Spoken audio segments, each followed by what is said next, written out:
Obi and Ashley, this is K92.3. What's fun is that we've had Blake Shelton before, but now he's really blown up, and especially now with the announcement of the engagement to Gwen Stefani. So to have him, especially in the month of December when all of these guys are off, this is a big privilege for us to have this Zoom call right now with Blake. And we got his PR guy on the line here because it is a Zoom, so he's getting us all set up here. Yeah. So here we go. Hello. And there's Chloe. Chloe, you're a hostess at Ole Red, right? I am a hostess at Ole Red. So I was like, dang, I'm talking to the boss man today. Good to finally meet somebody from there. My God, how much longer is this going to go on? Furious. Everyone's been asking me, like, when's Blake coming? I was like, I don't know, probably after COVID. But if you look at the phone over there, he may call in. You never know. Yeah, that's true. Hey, Blake, I do think that is funny that you provided a phone and an opportunity for you to kind of creep in on all your guests. You know what? It is creepy, and I didn't mean it like that. I'm a voyeur, okay? Let's just be honest. I'm very voyeuristic. People may be surprised to know that I can see. So when I call in on that phone, I can see in there. There's cameras positioned around. It's not just me calling, and not knowing what it looks like on the other end. I can see people in their tables and see who's on the stage. And so it is, you're right. It's creepy. It's creepy. Who's the one with that phone? Was that your idea or somebody from like the PR end? It was the very first meeting that we ever had, even about, hey, y'all, maybe we can do something, like that early on. As far as putting together a venue, a restaurant, a bar, we were still trying to decide, exactly how to do it, what it would look like, how it would feel. And one of the first ideas that was thrown out there was, wouldn't it be cool if we had a phone that you could call in periodically and just crash the party, basically. And I love that idea. It's really been it's been my only contact with the Orlando location so far. We had plans of coming there, and I was about to say to Chloe a minute ago, I still don't feel like we've officially opened there yet. Now I know it's been going on for 8 months or something now, but it doesn't feel to me like a grand opening until I get to be there, and I want to come there. I want to do a concert. I want to break it in the right way for me personally. But for now, the Ole Red phone's really been my only connection that I've had with the place, and it sucks, Chloe. It sucks. It does stink, but we've had so much fun, and I walk by your little dressing room in the back all the time. I'm like, I can't wait for Blake to just be in here hanging out with everyone. I love it. We've had when it happens, it will be the fourth grand opening that we've had since we've started these things, and we really got it down now to know how to do it and have a party and meet all the employees and because that's one of the things, especially with Nashville and the Tishomingo location, just because they've been around longer, is getting to know some of the employees and familiar faces every time I go back, and it's something that I take to heart because it's people like you that you're representing me and I want to get to know you guys. And so this is our first introduction, but it doesn't count, Chloe. I have to come to Orlando, and we pretend like this meeting didn't happen yet. I'll pretend like everybody will be like, "Who? Hi, I'm Chloe."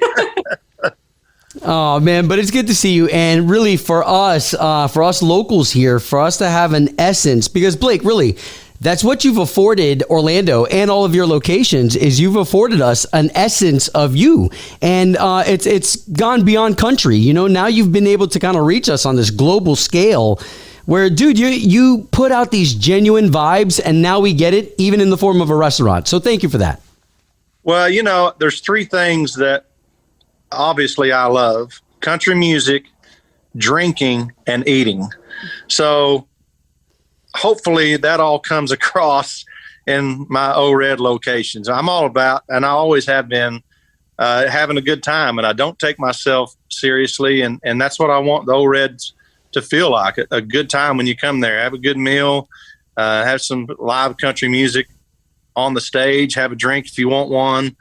And the only thing I feel like is missing in the Orlando location is things that I literally, and I'm not kidding, I have things at my house in Oklahoma set aside that I want to put in the Orlando location. I do this in all the locations. I bring stuff with me, and it's just personal stuff. It's memorabilia from over the years. Wow.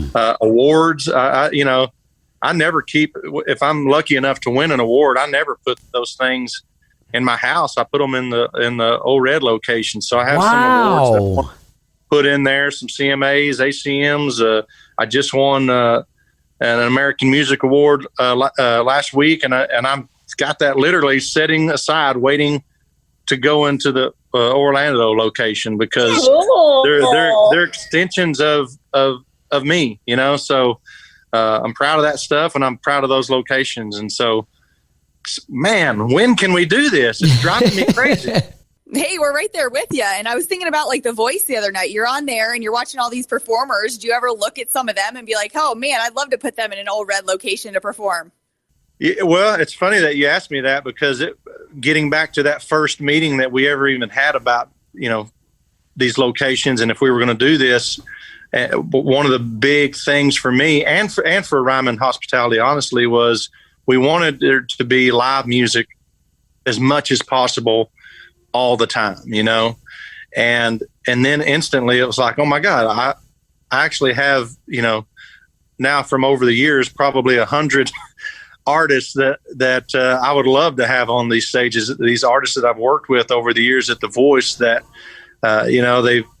they actually have a national audience now because of the show, and they have a fan base they want to continue to grow.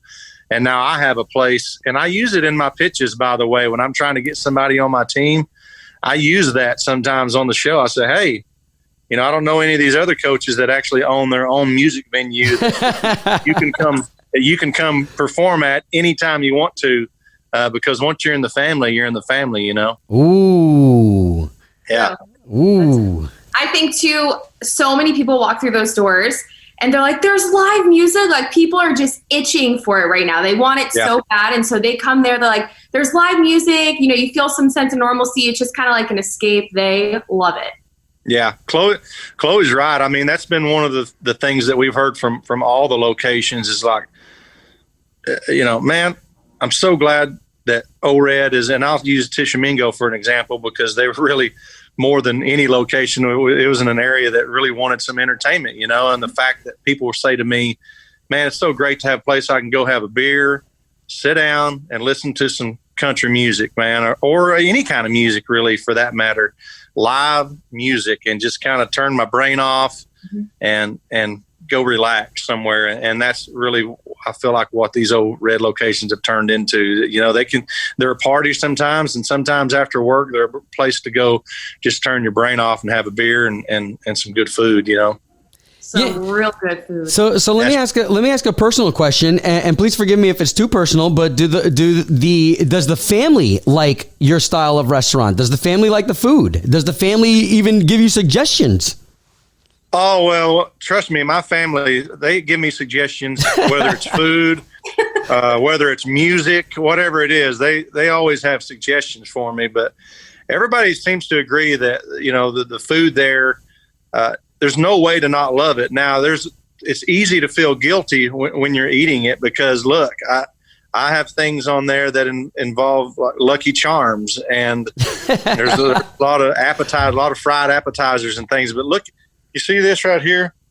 I earned this, So if you come to Ole Red, be ready.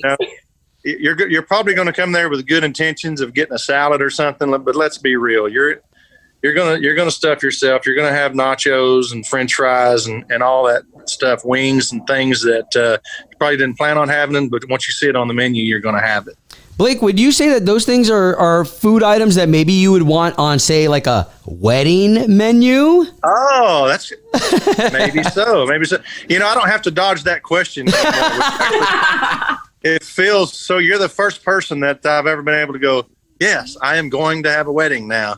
Wow. That's been actually the saving grace of 2020 for me is and I was telling somebody this earlier, we've seen so many couples fall apart during 2020 because during quarantine, I think they find out they're getting a little, too much of this person that they're with, and couples have it's not been good. And I found out, Gwen and I have found out that it's the opposite for us.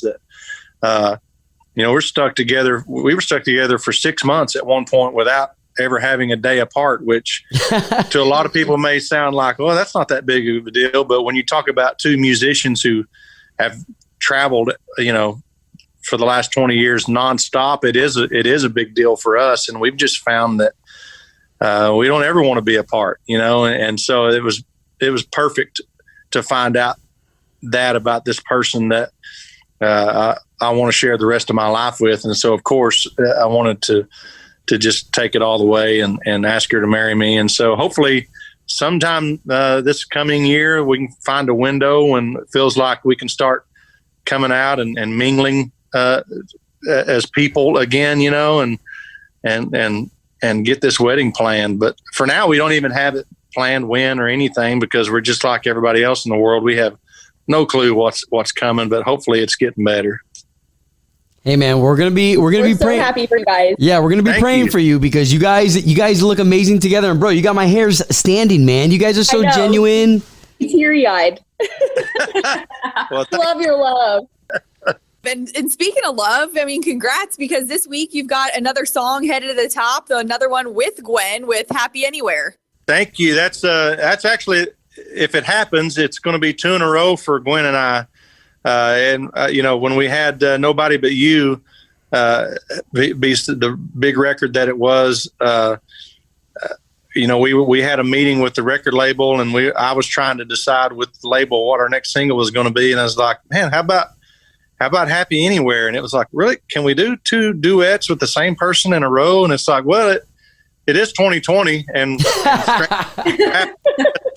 let's go for it. And so it worked. So we're ending the year on a high note, and we're happy about it. Man, that's so cool, man. We're all behind you, man. It's such a genuine love. And who would have thought from No Doubt, the hottie from No Doubt, here you are.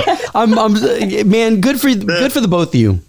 The guy with the mullet that sang Austin back in 2001 and the hottest girl in all of music. So it's I'm telling you, man, it's strange things are happening, but I love it. Well, good stuff, man. Thank you for your time, brother. And thank you for being so transparent. And not just with us, but you can feel it on TV. You can feel it all over the place. There's a gift that God's given you that we could all feel it. Well, thank you, man. I'm having a blast, and I'm happy to share that with everybody. Down for you, Blake, till you can get here. I'll see you soon, Chloe. We've got to make this happen, okay? Don't give up on me. We sure will.